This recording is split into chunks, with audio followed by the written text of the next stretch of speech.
बि बयसखौ गोसो गोरबोजों मोजां मोननायफोरा नैबे भिडिअखौ अन्नानै प्लिज 4-5 मिनिटसो नायलां आं मा बाथ्रा बुंगोन। नंगौ बि बयसआ देशखौ लाखिनो थाखाय एबा देशखौ मान सन्मान होनो थाखाय काश्मीराव थांदों।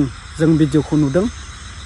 बे काश्मीराव थांनाय समाव बि बयसखौ जेरै काश्मीरनि पाकिस्तान मानसिफोरा दा जेरै बि बयसखौ नोंथांमोना भिडिअखौ नुदों नुवाखै आं मिथिला, भिडिअखौ नायदोंना नायाखै।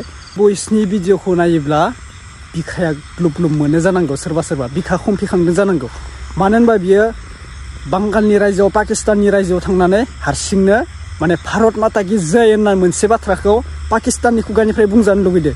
एक्चुअली काश्मीराव बिसोरो बे नै भारतआव दोङोबाबोथ' बिसोरो माबा नङाना, पाकिस्तानबाबोथ' जोंनि भारतआवनो दोङोना, बैफोरबायदि मोनसे बाथ्रा जायो आरोना।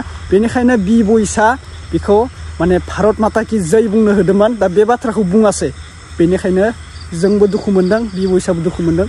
एक्चुअली पाकिस्तानफोरा बि बयसखौ लोगो नांनानै टाच खालामदों आरो मानि थाखाय मा बुंनो होदों, माने बिसोरो मुस्लिमखायनो माने भारतखौ माता होनना बुंजायानो आरोना। दा बेखौनो आसरित जादों जोङो, माने बि बयसआ जे बिसोरनि रायजोआव थांनानै हारसिंनो ओरैबायदि हिम्मतजों बुंनो होदों, आसरित भाबिनांगोन। बैफोरसो बर' इउटुबार्सआ बेफोरखौसो बाख्नायजाथाव होनना बुङो आरोना। नोंथांमोना नायदोना नायाखै भिडिअखौ? नायदोना? नोंथांमोना नायदोना नायाखै कमेन्ट खालामना बुङो।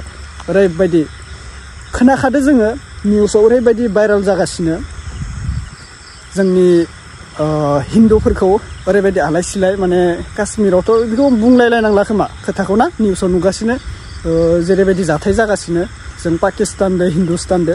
The prime minister Narendra Modi मोनाबो आइननि माबा लागासिनो, बिथांमोनाबोथ' सोरखौबा हमखाबायानो आरोना, माने मुस्लिमफोरखौ हमखाबायानो पाकिस्ताननि मानसिफोरखौ।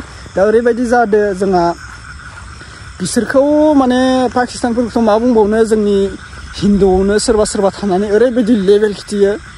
आंनिब्लाथ' नै आसामाव थाग्रा जाग्रा लेनजाय गोलावफोरखौबो गोख्रोंसो माबा खालामनांगौ। बिसोरनि थाखायनो जोंनि नैफोरो अखमनि माबाफोराबो लेथ्रा जाजोबनानै दोङो ना, बिसोरनि थाखायनो लेथ्रा जाना दोङो जोंनि जायगाफोराबो। दा बुङोबा उल्थासो जाहैगोन खोमा, गाज्रिसो मोननाय जाहैगोन खोमा। नै आसामाव थानाय बांगालफोरखौबो होखारनांगौसो आंनि बायदिब्ला एकदम। बिसोरनि थाखायनो जोंनि बर' सिख्ला गथ' फिसा लाइमोन सिख्लाफोराबो जिनाहारि खालामजागासिनो। जोंनि बर' सिख्लाखौसो जिनाहारि खालामो बैफोरबायदि बांगाल मानसिफोरा। बेनिखायनो अखमनिखौबो एकदम आयेननि राहा लाजोबनांगौमोन सालाफोरखौ ना। दा बि बयसनि भिडिअखौ नोंथांमोना नुदोंना नुवाखै? बेनो आंनि सर्ट आपडेटआ। सासे ब्रादारा बुंदों आदा बि बयसनि निउस लानानै फैयोना। बि बयसनिखौथ' मा निउस लाबोनो आङो, दा बे बुंनायनि थाखायनो आं मोनसे लाना फैबाय आरोना। बेनो बि बयसनि भिडिअआ लोगोफोर। दा आङो क्लिपखौथ' लानाय जायासै, क्लिपखौ मानो होनबा बियो जास्ट नाव भिडिअखौ हेंगारदों दिनैसो। 10 आवार्ससो जाबाय खोमा, 10 आवार्स जाद्रायाखै बिथाङा होनाया, बेनिखायनो क्लिपसिबो आं लानाय जादियासै। चेनेलाव कपिराइट हरनो हागौ बिथाङा, बेनिखायनो आं होनाय जायासै। जास्ट नोंथांमोना नायनानै बि बयसखौ लाइक, जुदि मोजां मोनोब्ला भिडिअखौ गोसो गोथारै लाइक खालाम बि बयसनि थाखाय दे। भिडिअखौ शेयार खालामना होब्लानो जाबाय, अननानै चेनेलखौ साबस्क्राइब खालामना होब्लानो जाबाय। बि बयसनि आपडेट नांबावगोबा नोंथांमोना बे चेनेलाव मोनगोन आरोना गाबोन समनिया। कमेन्ट खालाम नांबावगोन ना नाङा, माबाफोर मोनसे फोरमायनो गोसोबा बि बयसनि बाथ्रा बुंनांगौब्ला नैबे चेनेलाव मोनगोन, कमेन्ट खालाम।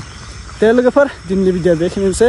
बि बयसआ काश्मीराव थांदोंबा थांदो, मोजां अखमसिम सफैबानो जाबाय। बिथाङा जोंनि बेस्ट इउटुबार बर'फोरनि थाखाय, जों बेखौनो खावलायो। बिथाङा हाजार आरोबाव सापर्ट मोनबावथों गुबुननिफ्राय ना। दे थेंक इउ स' माच, बाय बाय।